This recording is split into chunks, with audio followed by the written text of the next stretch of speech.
We've come down to Cheshire Reptile Rescue, their new facility here at Treetop Nursery in Knutsford, Cheshire. Obviously, Cheshire Reptile Rescue. We've got a few bits to give to them, but we're going to also check out some of the animals that they've had recently come in. Some of the animals are shocking, so you really do need to take into consideration. This is a rescue, so the animals they get coming through here are either ones that have been mistreated in the past, being cared for by people that don't have the best knowledge, or people that just can no longer look after their animals. We're going to check out all those animals right now, along with donating some of this stuff to them. We've got loads of this. This is the bearded dragon grub by Exoterra. You can see Exoterra. Now this is a complete diet for a bearded dragon. We've got both adult and juvenile, different size bags. The joy with that is it's a complete natural diet, so it's got all the natural vitamins and minerals that they would naturally find in their natural wild food out in Australia, but it can be mixed with water into like a putty or a goo. So for those animals, the bearded dragons with like metabolic bone disease, where they've got the weak jaw, this is absolutely perfect for them. They have come on behalf of you guys, along with, we've got some iceberg lettuce for the tortoises. I'm not 100% sure if they can actually have it, but we've got it anyway. And we've got some blueberries for the bearded dragons that are here anyway. Now, how did you guys help sort all this out? All the channel members, that money got donated straight into that. We've got a cracking deal on Exoterra, so we were able to pick up more than we actually thought, and we picked up a few extra bits as well. So thank you to the channel members who are in the channel membership who helped pay for this. Treetop Nursery, it's basically a garden centre in Knutsford. I'll leave all the description, I'll leave in the description the address and stuff like that. But then we come over to the side, Cheshire Reptile Rescue. Let's go in and have a look and see Greg. Greg! Hello. Got some bits for you. My channel members have basically paid some money and we got some bits and bobs for you. The energy drink, that's mine.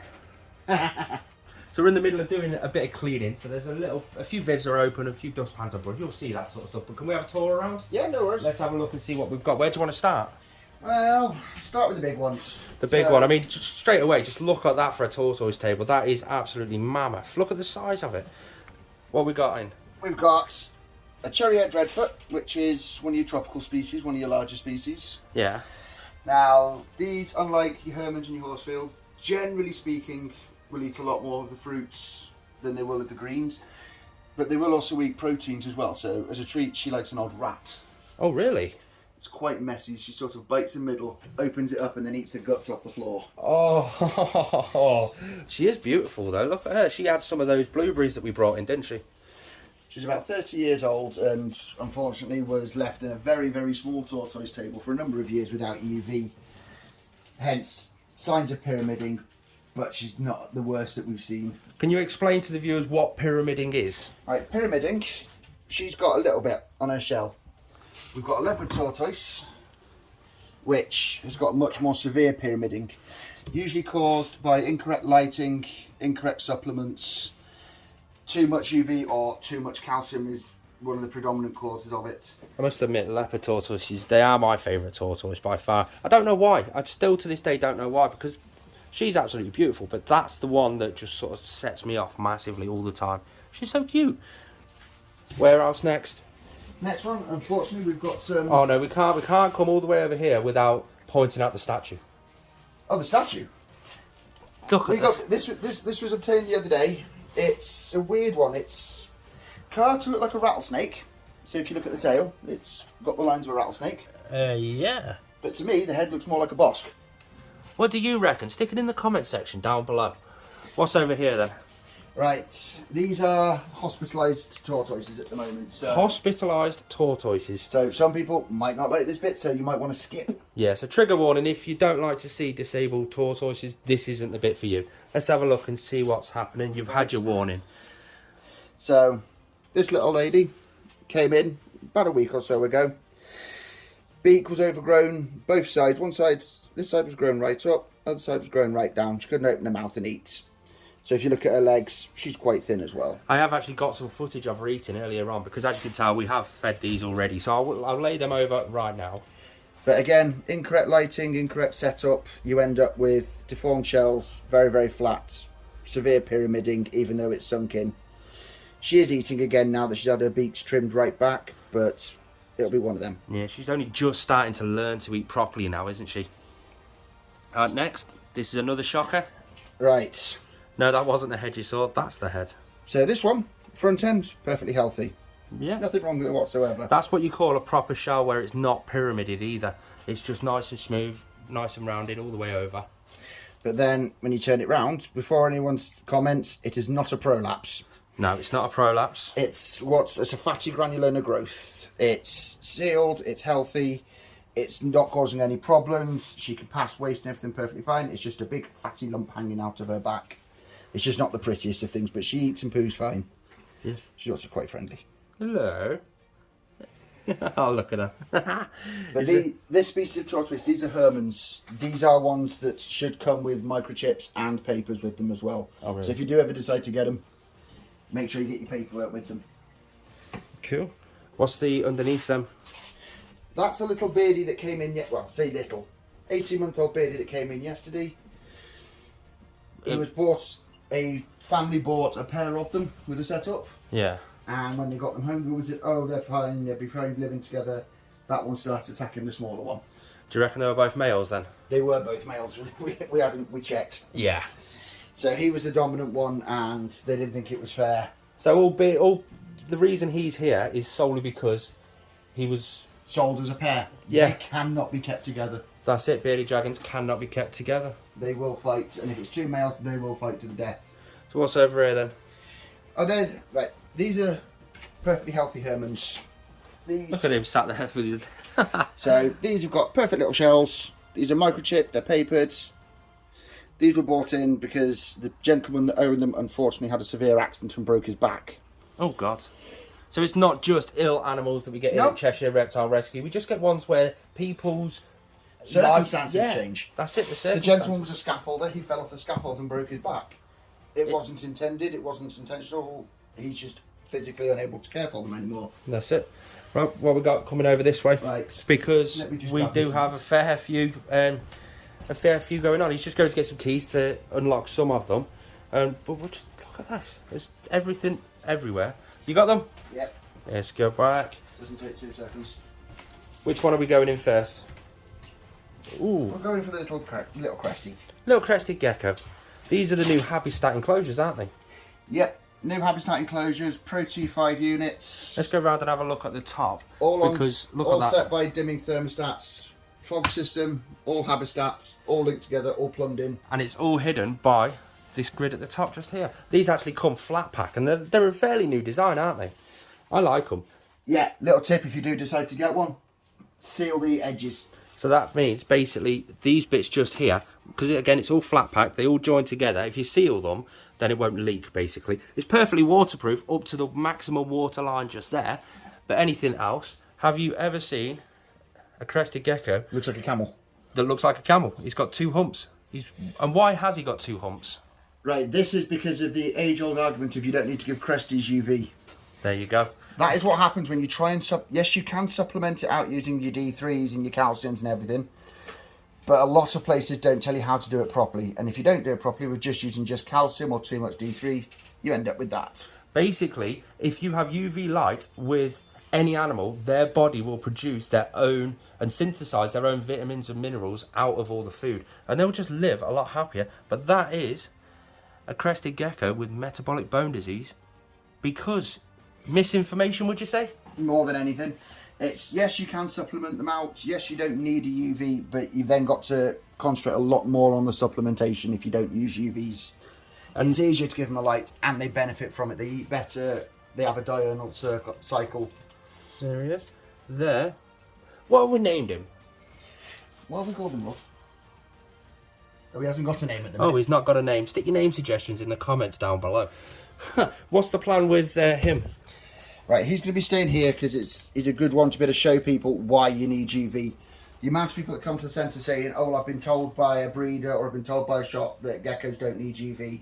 There's your proof. There's your proof. So here, it's not just caring for the animals, but caring for the people, giving knowledge and education to the people. And that's one of the reasons we love Cheshire Reptile Rescue. What's next? Oh, it's just Cupid and Valentine. Cupid and Valentine. Are they Madagascar giant day geckos? They are indeed. Ah, it's not focused. There we go. They were an accident. They were... How can they be an accident? Last year we got given 4 day geckos and we put them in a 90, 45, 90 Exo Terra. Yeah. when the geckos got rehomed, Yeah. we left the tank until we needed it, and when I come to clean it, there was 2 eggs in the bottom of it. Oh, okay then. And when we candled them, there was already something wiggling around inside. Oh, okay then. So they just got the eggs just put in the bottom of a morning gecko's tank and just left, and they both hatched on Valentine's Day. Hence the names Cupid and Valentine. What a great name for Cupid and Valentine. Wow. Go on then, let's move on. We've got so much more to actually get through, including something extremely special. Chucky. We'll go back to him shortly. That was just a little teaser. Next what? Next gecko. Leopard geckos. Just... Where is he hiding? He's not in there. Oh, he's not in there? There he is. Leopard geckos. Come back. Oh, let's have a look. It's only a youngish one. Aww. But We know we love our leopard geckos here on Northern Exotics. And irrelevant to what anyone says, they cannot live in a little 2-foot viv, and they cannot live with just a heat mat. Nope. They need a good 3-foot viv, they need a good substrate, they need a UV system, and they need overhead heating. And there's the UV system just up there. Am I right in saying that's the Shade Dweller by Arcadia? It is, yes. And you also stock all that sort of stuff here, don't you? Yep. So if we have a look, just on top of some of the enclosures, you've got loads of the actual equipment that you need. It's not just that. We've got loads of substrates, there's loads of enclosures, there's live food, there's absolutely everything. So with that, again, it's not just about the animals, but also about the care for the animals. What else have we got further down? Right. Is that a doorknob on the top of the hide? Yes, that's how it came in. So I take it that's just to sort of grab it, to lift it up, That's so you don't... That's designed for venomous snakes. Ah, that's a... Oh, that gives it a whole new meaning to hot hide. It's basically so that if you are dealing with venomous stuff, it's easy to have a handle on the top, so you're not putting your fingers in the hole at the front to lift it. Now that is a cracking idea, an absolute Otherwise, idea. You haven't got a hot animal in there, have you? No, plenty of corn in here. Oh. So if it was a hot animal, you'd be able to do that and check it safely, rather than putting your thumb in to lift it like a normal person would. That's actually a really good idea. Like a really good idea. It's safety, it's policies, it's making sure that people don't get hurt more than anything. Yeah. What have we got now? Chucky. Chucky, right. You say the name, because I keep messing it up. Right, he's a chuckwalla. He's a melanistic chuckwalla. Have you ever heard of a melanistic chuckwalla? It has got a slightly... Well, what do you give it its common name? What's its common name? Right, chuckwalla is its common name, but I call it me black vegetarian Mexican beardy. There you go. Black vegetarian Mexican bearded dragon. So what is it? It's more of a Euromastic than anything else. So, well, that's just typical for any Mexican species, really, isn't it? But they like it hot. That'll be why he's evolved to have that colour then, isn't it? So he can absorb. Yeah. He also likes to sit in his water, which is unusual because they don't like it very humid. No. But yeah, there we go. A melanistic chuckwalla. A melanistic chuckwalla, a vegetarian Mexican bearded dragon. I mean, it's not just the common animals like leopard geckos, corn snakes that are here. Just look at that. Yeah. It's not something you see every day, is it? 31 years and I've seen 2. And you've seen the 2 within the last week? Well, last month. I ended up with 2 of them within the space of a week. There we go. What's underneath? Right, next one down is Jeff. Jeff. My name is Jeff. Young bearded dragon. Little boys adopted him. But he's going on holiday, so he's not going until he gets back off holiday. And he wanted to call it Anthony, but he was told he wasn't allowed to because he's got granddad's called Anthony. So he's called it Jeff. And he's absolute amazing. Look how cute he is. You just don't normally see him. Really nice. Look at how alert he is. He's proper following me around. Ha! That's awesome. Right. Bearded dragons are quite common within the rescue, aren't they? But they're not all as clean as that, are they? Because, I mean, we've got a full tail on there. He's dead alert. Some of them are just old and grumpy. So, this one. This is what happens if you have 12 years dragon that you don't feed your veg to. You end up with swollen limbs. Can you see the big fatty lump on the limbs? That's caused by feeding too many bugs when they're adults and not enough greens. So when they say they don't want the greens, recommendation, you persevere with it. It'll be hard and you'll stress thinking that they're not eating, but they will eat them eventually.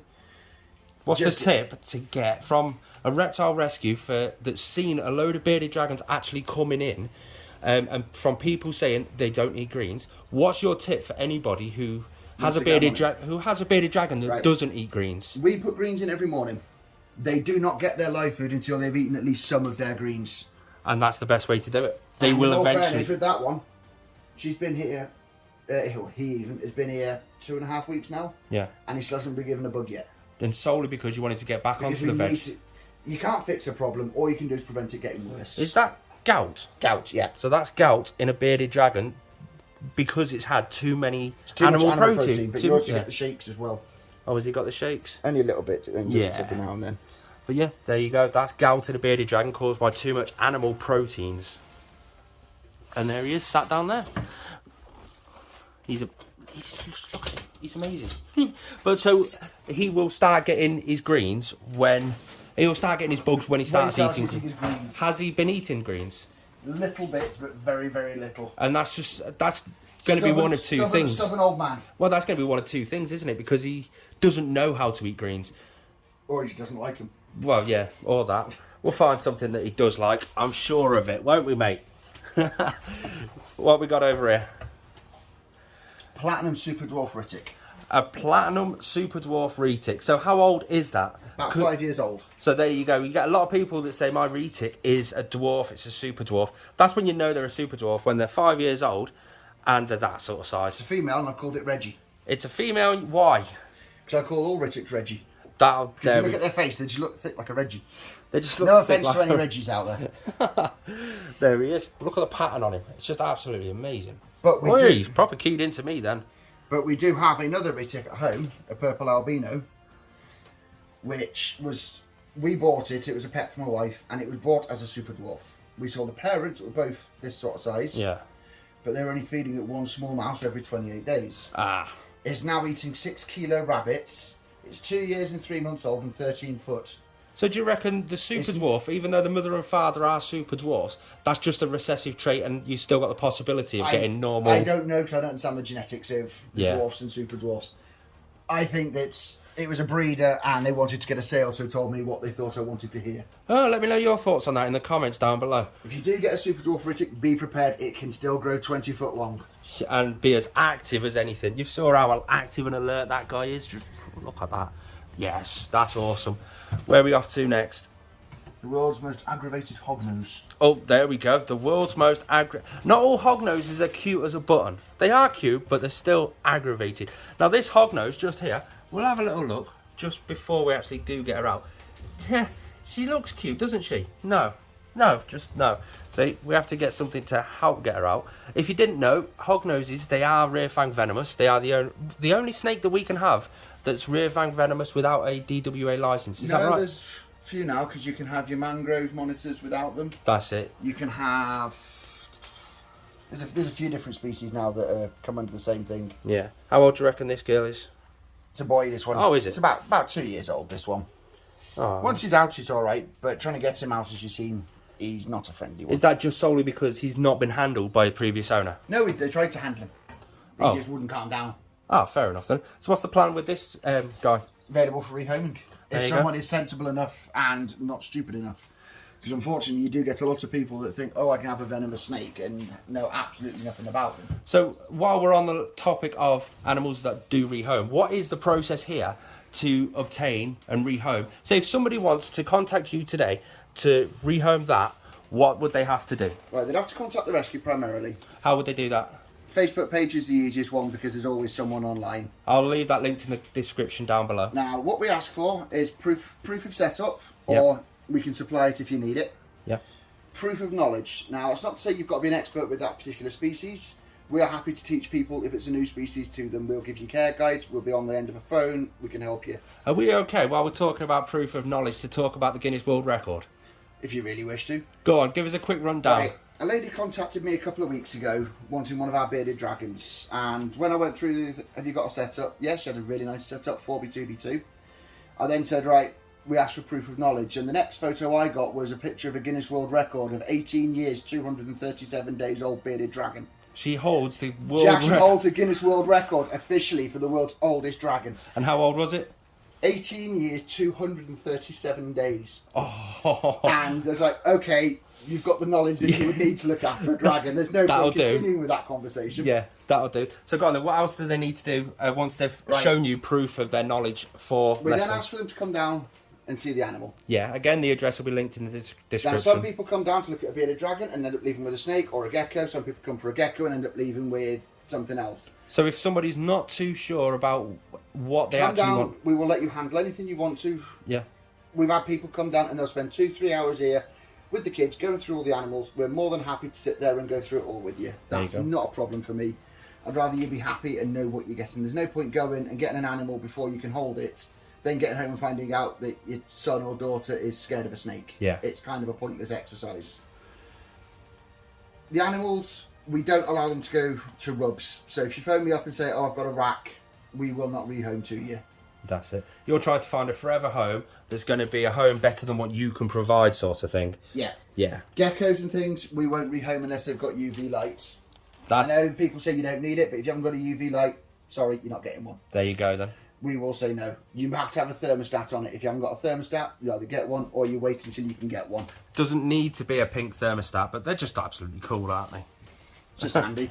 Because they also log all your temperatures. One's upside down. So log all your temperatures as well. One is upside down. So these are your Evo Lights, which track your temperatures for your last 24 hours, all built in. Yeah. So that's it then. As soon as they've come down, they've shown you everything they need to show you, they can then leave. They can take the animal. Now, we don't sell them, we don't have prices on them. What we ask for is a donation to the rescue. Because again, this is a non-profit organisation. It operates via donations. Donations and the sales of the equipment is what funds it. Yeah. So if somebody wants to donate an animal to you or an enclosure to you, what's the process for that? Right, animals coming in. First of all, I will ask what it is. Yeah. Now, species is quite irrelevant. It's more the size of the animal. So at the minute, we're getting a lot of boa constrictors and retics and berms coming in. Yeah.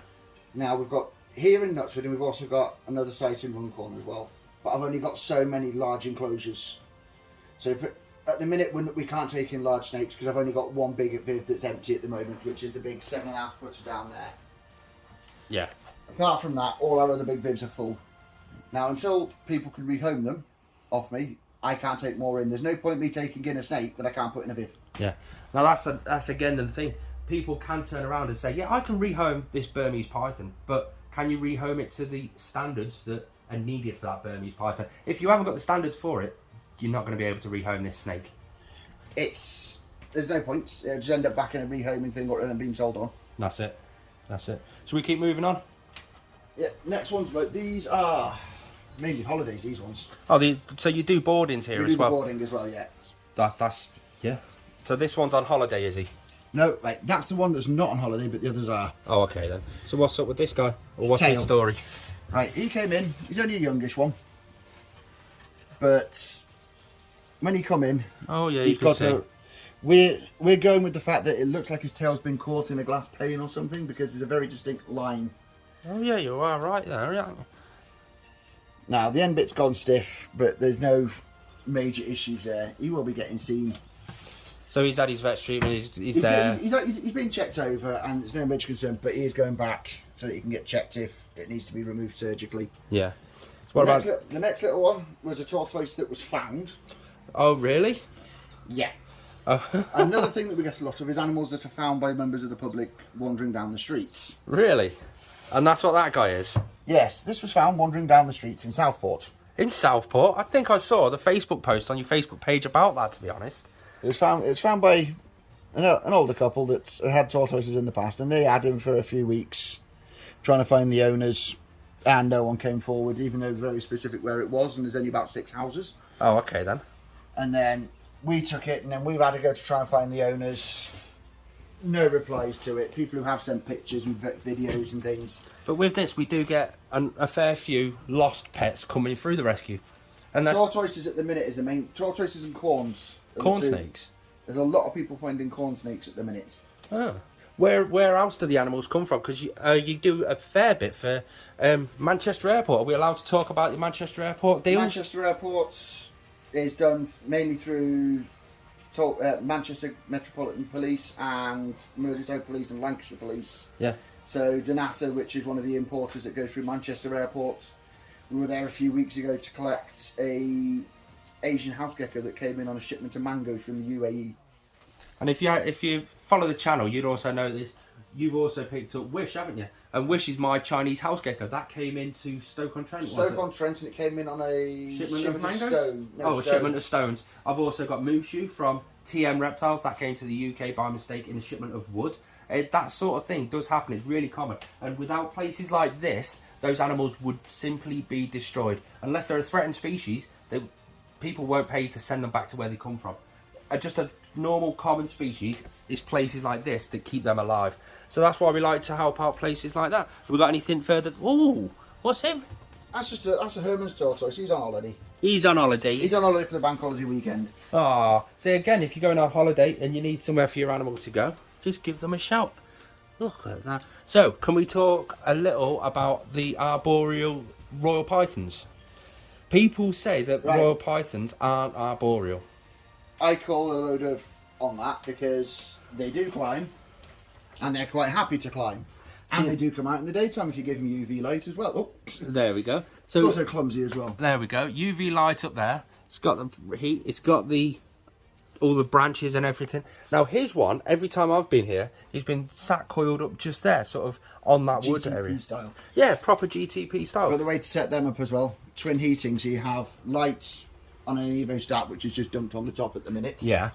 And then on the back of each stack, there is also ceramics for nighttime heat as well. So what you've got to bear in mind is, depending on your property, you can't just turn everything off at night. You still need heat. So through the daytime, he's got visible light, which coupled with the UV will give him a naturalistic light setup. And as you've seen, he's out and about. He's not hiding away anywhere. And then for nighttime, you've got your ceramic heat emitter for your nighttime temperatures. Yes. See, that's the sort of setup that I'm looking for my next big build. And they come out. If you give them the correct environment, they're not just a pet rock. I say that and he's coiled up at the back. But you did see him. I sort of shocked him. 2.5 foot by 2 foot by 3 foot tall, that setup. Yeah, there you go. Just like that. And that's all the animals that we've got here. Andy's on a cocoa core soil mix as well, rather than being on sawdust. Which is a natural African substrate. But that's all the animals that we've got to show at the minute, isn't it? Or are we showing no, Squiggles? We've got Squiggles. Now this is the one that's going to shock everybody, because Squiggles is, look at him. Just while we're walking past, you're walking up and look at that. He's climbing up his little ladder. Look at that. These aren't Squiggles. You want Squiggles? Right, Squiggles. There is Squiggles. Squiggles is a little royal python. He's about 4 weeks old now.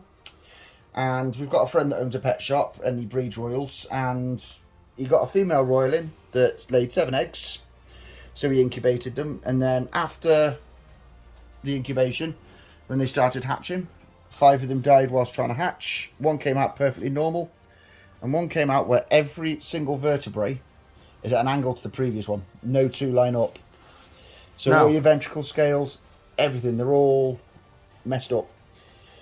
Now, you'd think it was cruel to keep him alive, but he eats fine, he poos fine. He's living perfectly fine. He's just a bit squiggly. It's just the same as if you mix an albino to albino, you get a high chance of a no-eyed snake. Well, they live perfectly fine. Yep. They live absolutely perfectly fine. And this one is eating fine. He had to be assist-fed the first couple of times, but then he started eating pinkies on his own. But he moves around fine, he can go around his tank, he can get in water, he can get out of water. He can thermoregulate perfectly fine. He can do absolutely everything a normal royal python would do. He's just a bit kinked. Yeah. That's it. If he's got the food going in the top and out the bottom, perfectly fine, then it's passing his body fine. But he's one that won't be rehomed because of obvious medical issues that's going to be inherent to the condition that he's got. He's super cute though, isn't he? Everyone that's scared of snakes seems to like him. I think that's the disability side of it all. I mean, I'm not a massive snake fan. I mean, I'd much rather have lizards, but I do like this guy. Look at how alert he is. He's just sat there. That's amazing. And that's a tour around the new facility of Cheshire Reptile Rescue. If you want to pop down and have a look, if you want to contact them, if you're interested in rehoming any of the animals, I'll leave all the details in the description down below. Thanks for tuning in, guys.